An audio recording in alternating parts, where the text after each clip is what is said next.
जब जब आतंक चलेगा चाल, क्रूर निरंकुश बनेगा विकराल। कालिया नाग का मर्दन तब उचित है, आतंकवाद का अंत तो सुनिश्चित है। जी हां, आतंक को जड़ से उखाड़ देने और उसको नेस्तनाबूद कर देने की कवायद बीती रात और तेज हो गई और भारतीय सेना ने पाकिस्तान ऑपरेशन सिंदूर के तहत बदले की ऐसी रणनीति बनाई जिसने आतंकिस्तान के आकाओं को जमींदोज कर दिया। नमस्कार, मैं हूं गौरव श्रीवास्तव और आप देख रहे हैं खबर दुनिया की। खबर दुनिया की में आज बात होगी ऑपरेशन सिंदूर के जरिए आतंकिस्तान पर कड़े प्रहार की। करेंगे इस पर चर्चा भी, लेकिन सबसे पहले नजर हेडलाइंस पर। मिट गए पहलगाम में सिंदूर मिटाने वाले भारत के एक्शन से ढहे आतंक के कई गढ़। पीओके और पाकिस्तान में 9 आतंकी ठिकानों पर ताबड़तोड़ एक्शन से दहले दहशतगर्द।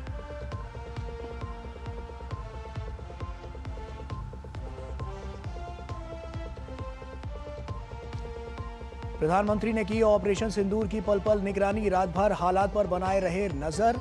भारतीय जवानों को दी शाबाशी, राष्ट्रपति से मिलकर दी पूरी जानकारी।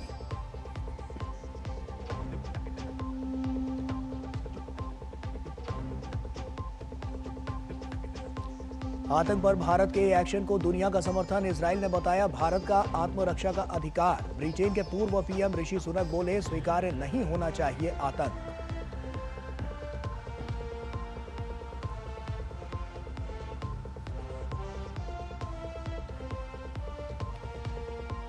दिवंगत पोप फ्रांसिस का उत्तराधिकारी चुनने के लिए वेटिकन में कार्डिनल्स का महाअधिवेशन शुरू। नया पोप चुनने तक दुनिया से कटे रहेंगे कैथोलिक ईसाइयों के 133 शीर्ष धर्मगुरु।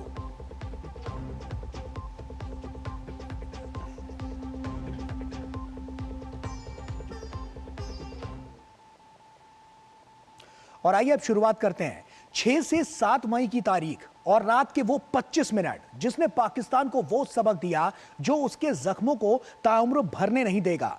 भारत के रणबांकुरों ने पाकिस्तान के आतंकिस्तान का इस तरह से सफाया किया कि भीषण तबाही की तस्वीरें आज पूरा विश्व देख रहा है। भारतीय सेना ने ऑपरेशन सिंदूर के तहत पाकिस्तान और पीओके में जैश ए मोहम्मद, लश्कर ए तैयबा और हिजबुल मुजाहिदीन जैसे प्रतिबंधित आतंकी संगठनों के मुख्यालयों को मिट्टी में मिला दिया।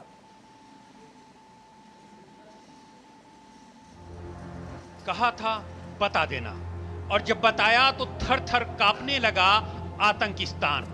पहलगाम में सिंदूर उजाड़ने वाले आतंकियों और उनके आकाओं को ऑपरेशन सिंदूर के जरिए मिट्टी में मिला दिया गया।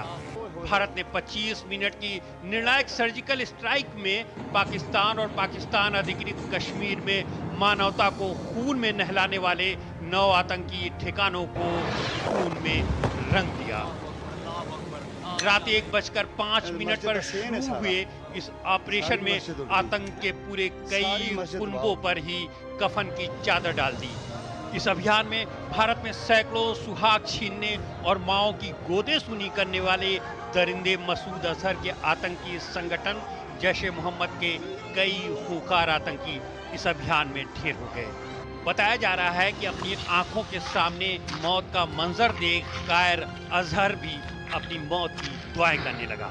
सेना ने पराक्रम और शौर्य का परिचय देते हुए धर्म पूछकर मानने वाले आतंकियों को अपने घर से ही निशाना लगाकर छलनी कर दिया। 1-2 किलोमीटर नहीं बल्कि करीब 100 किलोमीटर अंदर तक भारतीय मिसाइलें आतंकियों पर मौत बरसाती रही। भारतीय सेना द्वारा सफलतापूर्वक निशाना बनाए गए 9 ठिकानों में से 4 पाकिस्तान में और 5 पाकिस्तान के कब्जे वाले कश्मीर में हैं। पाकिस्तान में स्थित ठिकानों में बहावलपुर, मुरीदिके और सियालकोट शामिल हैं। भारत ने सीमा पार हमलों का जवाब देने के लिए अपने अधिकारों का प्रयोग किया। सेना ने सटीकता, सतर्कता और संवेदनशीलता के साथ कार्रवाई की। सेना ने एक जिम्मेदार देश की भूमिका निभाते हुए कार्रवाई में पाकिस्तान के किसी नागरिक और सेना को निशाना नहीं बनाया। मरकज तैयबा मुरीद के यह आईबी से 18 से 25 किलोमीटर दूरी पर है। 2008 के मुंबई हमले के आतंकी भी यहीं से प्रशिक्षित हुए थे। अजमल कसब व डेविड हेडली भी यहां ट्रेन हुए थे।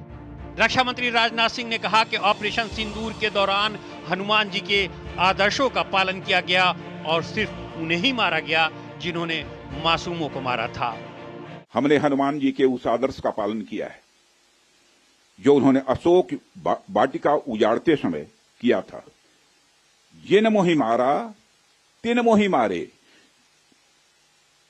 हमने केवल उन्हीं को मारा जिन्होंने हमारे मासूमों को मारा। सूत्रों का कहना है कि प्रधानमंत्री नरेंद्र मोदी ने रात भर चले ऑपरेशन की लगातार निगरानी करते रहे।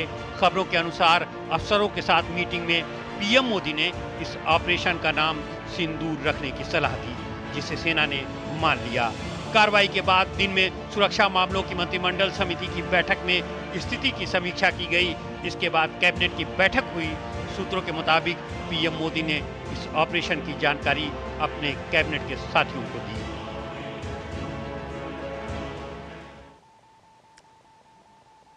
तो सिंदूर मिटाने वाले खुद मिट गए और ये कारनामा करके दिखाया है भारतीय सेना के उन रणबांकुरों ने, जिन्होंने साफ तौर पर कल की जो देर रात रही है उसमें बहुत बड़ा एक विस्फोट किया है। और ये विस्फोट और इस विस्फोट की गूंज पूरी दुनिया में सुनाई दे रही है। क्या कुछ इसके दूरगामी परिणाम नजर आ रहे हैं और किस तरह से भारत का जो परचम है वो आतंक के खिलाफ और ज्यादा सशक्त होता हुआ नजर आ रहा है, आइए इसी पर चर्चा करते हैं। हमारे साथ लेफ्टिनेंट जनरल संजय कुलकर्णी जी हमारे साथ जुड़ रहे हैं, जो कि फॉर्मर डायरेक्टर जनरल इन्फेंट्री है। सर, बहुत स्वागत आपका। और उसी के साथ आलोक बंसल जी हमारे साथ जुड़ रहे हैं, जो कि डायरेक्टर है इंडिया फाउंडेशन के। आपका भी बहुत स्वागत है आलोक जी।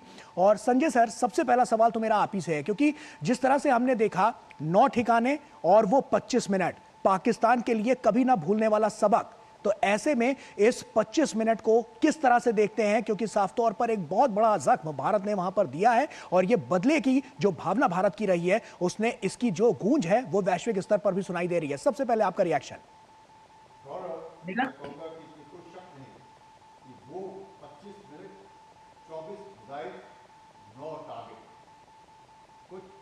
तकरीबन 6 के आसपास पीओके में और 3 पाकिस्तान के पंजाब प्रोविंस में, उसमें भी मसूद अजहर का जो ठिकाना था उसको बर्बाद करना, जिसपे उनके सारा तकरीबन परिवार मारा गया। और आज जब मैंने देखा मसूद अजहर जिस प्रकार से रो रहा है, गिड़गिड़ा रहा है कि शायद अगर वो भी मर जाता तो ठीक रहता। अब एहसास हुआ उन्हें किस प्रकार से गुनाहगारों को की तरह बिल्कुल मासूम लोगों को मारने की जो आदत और जो मानसिकता थी, अब पाकिस्तान ही नहीं पूरे का पूरे ये जितने भी आतंकवादी हैं, मुझे लगता है फिर उनको भारत ने हिला करके रख दिया। वो वक्त उन्होंने कभी जिंदगी में नहीं सोचा होगा कि इस तरह से उनकी तबाही होगी और आसपास के लोग 9 ठिकाने सब के सब बर्बाद। देखो, बस एक बात बहुत बड़ी इसमें मैं कहूँगा, कोई भी मिलिट्री इंस्टॉलेशन बर्बाद नहीं किया, ना उसको छेड़ा, ना ही कोई सिविलियन जो वहाँ पे है, जो इन आतंकियों के अलावा कोई भी सिविलियन को कोई नुकसान नहीं। वहाँ पर किसी भी सिविलियन इंफ्रास्ट्रक्चर को कोई नुकसान नहीं। सिर्फ और सिर्फ जहाँ पे आतंकी थे, सिर्फ वो और उनके जो उनके जो साथी थे। सबसे बड़ा फर्क है संजय सर, जो साफ तौर पर दिखाता है कि जब आतंकी आते हैं तो वो सिविलियंस नहीं देखते, वो सिविलियंस को उनका धर्म पूछकर मारते हैं, जैसा कि हमने देखा पहलगाम में। और ये भारतीय सेना है जो साफ तौर पर सिर्फ वही निशाना बनाती है जहां पर उसको बनाना होता है। तो ये बहुत बड़ा अंतर है और पाकिस्तान की जो स्थितियां रही है और भारत की स्थितियां, जमीन आसमान का अंतर, और ये पूरा विश्व भी मान रहा है। संजय सर, मैं कहूँगा कि इसमें कोई शक नहीं, हम लोगों की जो सिखलाई है वो बिल्कुल अलग है।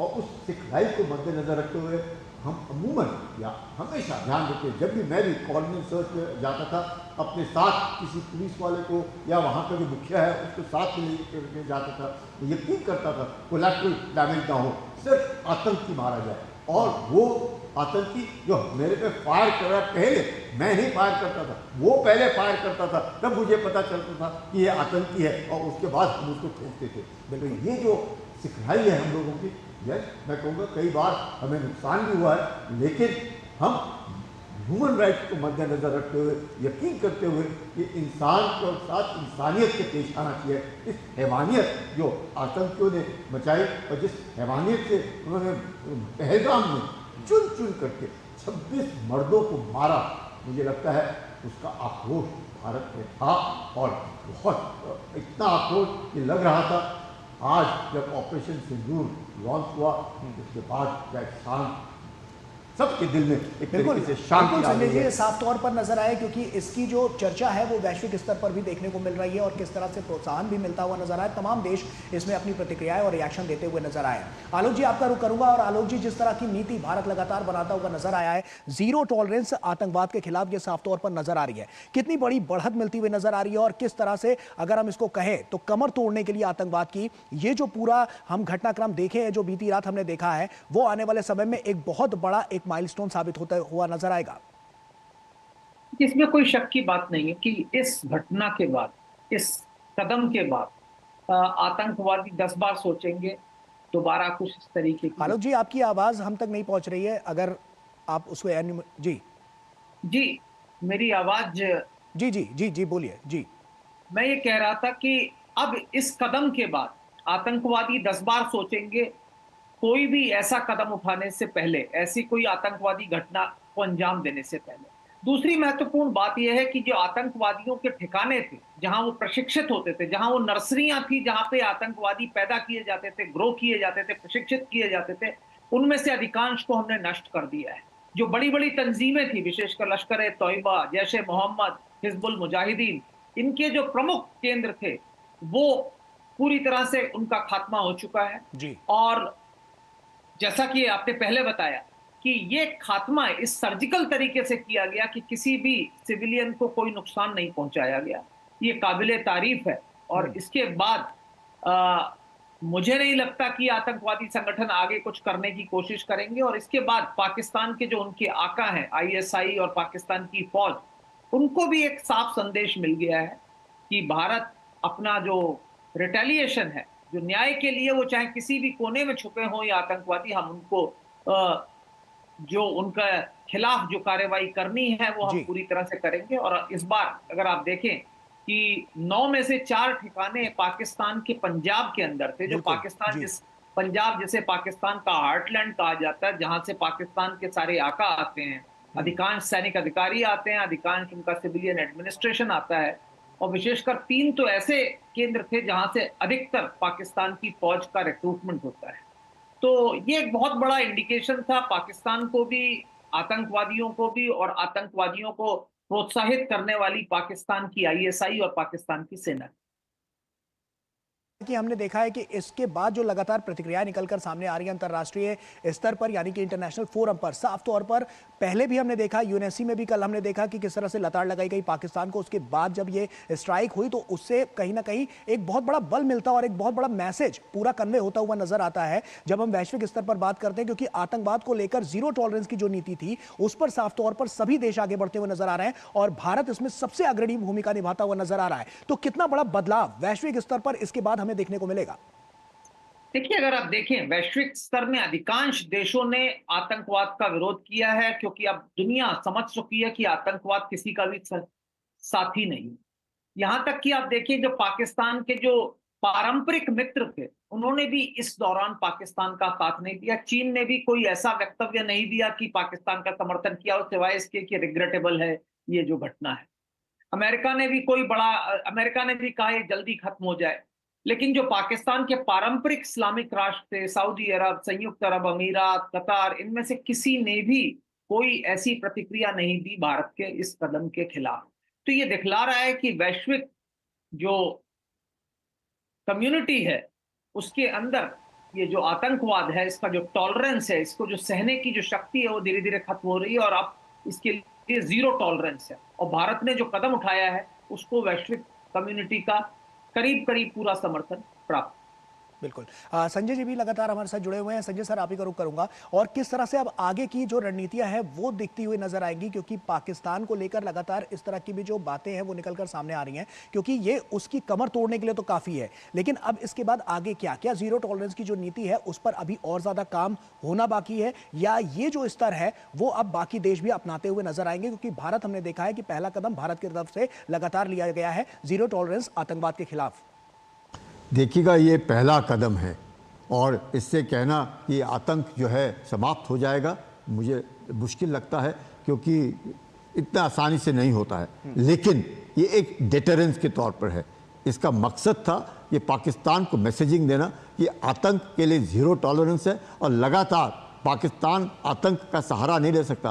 Pakistan is using terrorism as an instrument of state policy. अब इसका पूरे विश्व को भी मालूम है और इसलिए हम लोगों ने क्या किया है, हमने पाकिस्तान के बरखिलाफ कार्रवाई नहीं की, हमने आतंक के बरखिलाफ कार्रवाई की। वो आतंक जो उसका पालन पोषण पाकिस्तान में होता है और वहाँ से पूरे विश्व में फैलता है, और जिससे हमने कोशिश भी की कि उरी के बाद सर्जिकल स्ट्राइक किया सोच करके कि शायद पाकिस्तान समझ जाएगा। पुलवामा के बाद बालाकोट किया 2019 में ये सोच करके कि पाकिस्तान समझ जाएगा, पर पाकिस्तान तो समझा ही नहीं। पाकिस्तान आतंक को लेकर के इस्तेमाल करता हुआ दिन पर दिन और मजबूत होने की कोशिश कर रहा था। तो ये जो कार्रवाई हम लोगों ने की है, ये कार्रवाई खासकर क्योंकि पहलगाम में जिस प्रकार से 26 बिल्कुल इनोसेंट पर्यटकों को मारा, उसके बरखिलाफ कार्रवाई और जो आक्रोश देश में था, ये इनके बरखिलाफ कार्रवाई करना नया ज़रूरी है। इसलिए आतंकी जो उनके लोकेशन थे उनको टारगेट किया गया। बड़ा संदेश देने की भी कोशिश है कि अगर छेड़ोगे तो छोड़ेंगे नहीं। बिल्कुल, अरे ये तो ऐसा है, मधुमक्खी का छत्ता है, उंगली दोगे तो भिनभिनाएगी और ऐसे भिनभिनाएगी कि आपको छोड़ेंगे नहीं। मकसद ही एक है, आतंक के बरखिलाफ ज़ीरो टॉलरेंस, और ये बहुत ज़रूरी है। और मुझे लगता है कि पाकिस्तान अब समझ गया होगा ये भारत जो है वो भारत नहीं है जो वो सोचता था, ये भारत वो है जो कहता है करके दिखलाता है। बिल्कुल, ये नया भारत है और यही बात प्रधानमंत्री नरेंद्र मोदी भी कहते हैं कि घर में घुसकर मारेंगे अगर इस तरह की कोई स्थितियां नजर आती है तो। एक छोटे से ब्रेक का यहां पर वक्त हो गया। आलोक जी आप भी बने रहिए, संजय जी आप भी बने रहिए हमारे साथ, और ब्रेक के उस पार जब लौटेंगे तो चर्चा को आगे बढ़ाएंगे। छोटा सा ब्रेक ले रहे हैं, जल्द हाजिर होते हैं। शादी का किचन महके जहां, गोल्डी किचन किंग मसाले हो वहां। गोल्डी लाई है फ्रेश लॉक टेक्नोलॉजी जो रखे मसालों को हर समय फ्रेश। फॉरेक्स ट्रेडिंग अभी एक ट्रेड में सिक्सर। प्रसिद्ध, पहले सेफ्टी वरना क्लीन बोल्ड। अनऑथराइज्ड प्लेटफॉर्म पे फॉरेक्स ट्रेडिंग यानी नुकसान, धोखाधड़ी और कानूनी कार्रवाई का डर, मतलब नुकसान की हैट्रिक। इसीलिए आरबीआई वेबसाइट पर जाएं, ऑथराइज्ड लिस्ट जांचें। आरबीआई कहता है जानकार बनिए, सतर्क रहिए। आज घोष बाबू बहुत खुश हैं। उनके 1,60,000 जो बच गए, उन्होंने ऐसा क्या अच्छा किया। जो लक्ष्य चुना था समझ आने लगा है। GLA यूनिवर्सिटी, उच्च लक्ष्यों की निश्चित प्राप्ति। ब्रेक के बाद एक बार फिर से आप सभी का स्वागत है। पहलगाम में आतंकियों के विभत्स कांड से जिन महिलाओं के सिंदूर मिट गए, भारतीय सेना ने उसी आतंकिस्तान को ऑपरेशन सिंदूर के तहत जड़ से मिटाने का बड़ा कारनामा कर दिखाया, जिसकी गूंज पूरी दुनिया में सुनाई दे रही है। और दुनिया के तमाम देशों ने पाकिस्तान को लताड़ लगाने के साथ ही नसीहत देते हुए संयम बरतने की सलाह दी है। 22 अप्रैल की दोपहर पहलगाम में सब कुछ सामान्य था। अचानक आतंक के दरिंदों के एक टोले ने मासूम पर्यटकों पर नफरत की गोलियों की बौछार कर दी। मानवता के हत्यारों ने बेगुनाह 26 जिंदगियां छीन ली। आतंक के विभत्स चेहरे के खिलाफ पूरे देश में आक्रोश भर गया। आगे फिर कोई पहलगाम ना हो, इसे रोकने के लिए प्रधानमंत्री नरेंद्र मोदी ने आतंक की कमर तोड़ने का संकल्प लिया। बिहार की धरती से ऐलान किया कि पहलगाम के गुनाहगारों को उनकी कल्पना के परे सजा दी जाएगी।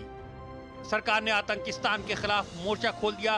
पहले डिप्लोमेटिक, फिर वाटर और इसके बाद सर्जिकल स्ट्राइक कर आतंकियों को अंजाम तक पहुंचा दिया। पूरी दुनिया ने एक सुर में पहलगाम हमले की कड़ी निंदा की। अपनी आतंकी करतूतों को लेकर वैश्विक मंचों पर घिरता देख पाकिस्तान संयुक्त राष्ट्र सुरक्षा परिषद की शरण में पहुंच गया। वैश्विक बिरादरी ने यूएन के बंद कमरे में पाकिस्तान को खूब खरी खोटी सुनाई। कई देशों ने खुलकर कहा कि भारत को अपनी आत्मरक्षा का पूरा अधिकार है। अब भारत ने ऑपरेशन सिंदूर के जरिए आतंकियों को उनकी असली जगह पहुंचा दिया है। इसकी गूंज पूरी दुनिया में सुनाई दे रही है कि आतंकियों को पुष्पित और पल्लवित करने वालों को कैसे सबक सिखाया जाता है। अमेरिकी राष्ट्रपति डोनाल्ड ट्रंप समेत कई देशों के नेताओं ने पाकिस्तान को नसीहत देते हुए दोनों देशों से संयम बरतने की सलाह दी है। ट्रंप ने इसके जल्द खत्म होने की उम्मीद जताई है। वहीं इजराइल ने भारत की एयर स्ट्राइक का जोरदार ढंग से समर्थन किया है। फ्रांस ने भी आतंक के खिलाफ भारत की कार्रवाई का समर्थन करते हुए दोनों देशों से तनाव को कम करने का आग्रह किया है। रूस ने आतंकवाद के सभी रूपों की निंदा करते हुए दोनों पक्षों से संयम बरतने की अपील की है। वहीं यूएई के विदेश मंत्री ने भी तनाव कम करने और आगे और तनाव बढ़ने से बचने का आग्रह किया है। चीन ने भी कहा है कि वो सभी तरह के आतंकवाद का विरोध करता है और दोनों पक्षों से तनाव कम करने की अपील करता है। विदेश मंत्री डॉक्टर एस जयशंकर ने कतर के प्रधानमंत्री से बात की। विदेश सचिव विक्रम मिस्री ने यूएनएससी सदस्यों के राजदूतों को पाकिस्तान और पीओके में आतंकी शिविरों के खिलाफ भारत के अभियान के बारे में जानकारी दी। राष्ट्रीय सुरक्षा सलाहकार अजीत डोभाल ने अपने अमेरिकी समकक्ष मार्को रूबियो, सऊदी अरब के मुसैद अल ऐबन, यूएई के एचएस शेख तहनून और जापान के एनएसए मसाटाका ओकाओ से बात की।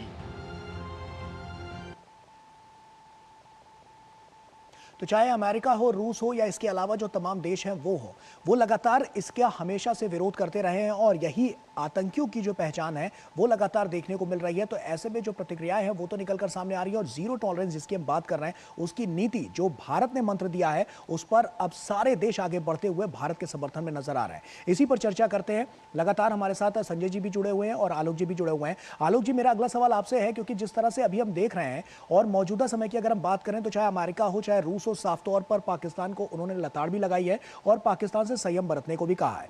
तो ऐसे में पाकिस्तान के लिए चौतरफी मार है। एक तरफ तो वो अंतर कलह से जूझ रहा है, जिस तरह की स्थितियां अभी अर्थव्यवस्था में जैसे उसके सामने है, दूसरा भारत ने उसके ऊपर स्ट्राइक कर दी और वैश्विक स्तर पर भी अब उसका कोई वजूद नहीं रह गया, उस हिसाब से नहीं रह गया है कि वो किसी से मदद मांग सकता है, क्योंकि ये आतंक की जो नीति थी वो सबके सामने आ गई है और उसका चेहरा बेनकाब हो गया है, वो एक्सपोज हो चुका है। तो ऐसे में ये कितनी बड़ी मार है जो चौतरफा तरीके से पाकिस्तान पर पड़ती हुई नजर आ रही है और उसके दूरगामी परिणाम किस तरह से निकलते हुए आपको नजर आते हैं? देखिए, पहली चीज तो यह है कि आज दुनिया में पूरे वैश्विक समुदाय ने यह समझ लिया है कि दुनिया के किसी भी कोने में कोई आतंक की घटना हो तो उसके स्रोत कहीं ना कहीं पाकिस्तान से जुड़े। और इसके बाद अब पाकिस्तान एक तरीके का पेरिया स्टेट बन गया जिससे कोई बात नहीं करना है और धीरे धीरे जो उनके ट्रेडिशनल पारंपरिक मित्र थे वो भी उनसे कन्नी काट रहे हैं। अर्थव्यवस्था पाकिस्तान की वैसे ही चौपट है। अगर कल को संयुक्त अरब अमीरात और Saudi Arab state bank of Pakistan से जो उनका पैसा है वो निकाल ले तो आईएमएफ भी इनको अगली वो इंस्टॉलमेंट नहीं देगा और पाकिस्तान दिवालिया हो जाएगा। साथ ही साथ अंतर कलह का हालत ये है कि इस्लामाबाद के मध्य में जो लाल मस्जिद है उसके खाते भी ये कह रहे हैं कि लोगों को पाकिस्तान के लिए नहीं लड़ना चाहिए क्योंकि पाकिस्तान ज्यादा खराब है। साथ साथ खैबर पख्तूनख्वा में जो उलेमा है वो बोल रहे हैं कि खैबर पख्तूनख्वा से कोई पाकिस्तान के समर्थन में नहीं है। कुछ ही दिनों पहले बलूचिस्तान लिबरेशन आर्मी ने क्वेटा कराची हाईवे में एक गाड़ी को रोककर उसके अंदर से 10 बंदियों को छुड़ा लिया। उसके बाद उन्होंने काफी देर तक वो राजमार्ग जो है बंद रखा। कुछ समय पहले हमने देखा जाफर एक्सप्रेस में क्या हुआ। बलूचिस्तान में हर दिन या हर दूसरे दिन सुरक्षा कर्मियों के ऊपर हमले हो रहे हैं।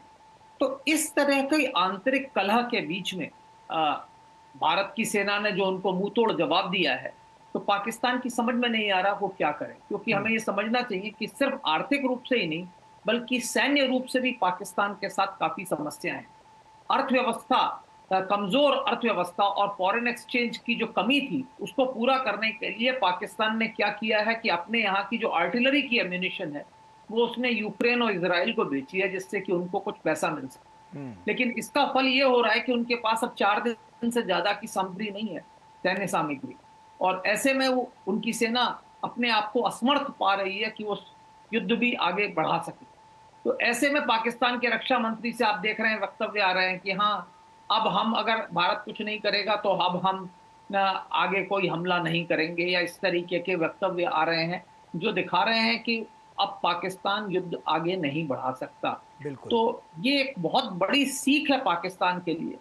मेरे ख्याल से अगर पाकिस्तान आज भी इस बात को मान ले कि हाँ जिस तरीके से वो अभी तक आतंक का समर्थन कर रहे थे वो अब उस तरीके का समर्थन नहीं करेंगे और जो आतंक का इंफ्रास्ट्रक्चर जो उन्होंने क्रिएट किया है उसको खत्म कर देंगे तो मेरे ख्याल से अब शांति स्थापित हो सकती है। बिल्कुल। संजय जी, आप ही का रुख कर रहा हूँ, चाहूँगा संक्षेप में आप जवाब दें, क्योंकि अभी जो मौजूदा स्थितियां साफ तौर पर नजर आ रही है, ऐसे में सभी जो देश हैं वो साफ तौर पर अब देखने को मिल रहा है, जिस तरह के रिएक्शन सामने आ रहा है कि वो पाकिस्तान से अपने हाथ खींच रहा है। कितना बड़ा झटका पाकिस्तान के लिए, क्या उसकी कमर तोड़कर रख देगा?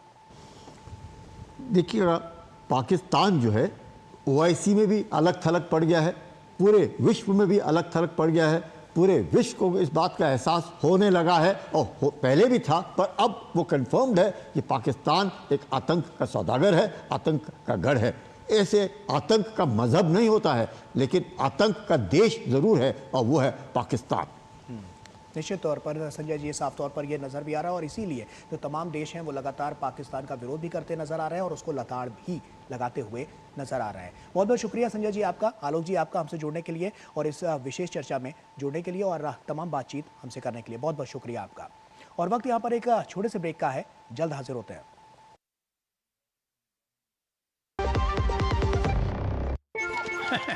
मेरी आंटी आज बड़ी खुश हुई क्योंकि उनके 2.5 लाख रुपए बच गए। उन्होंने ऐसा क्या अच्छा किया? जब धरती चीर कर निकलता है लोहे का पत्थर और मिलता है मोंगिया के जोश से, फिर तपता है, पिघलता है और बनता है फौलाद। अब होता है सरिया सारी खूबियों के साथ। मोंगिया स्टील, मजबूत देश का मजबूत सरिया। जो लक्ष्य चुना था समझ आने लगा है।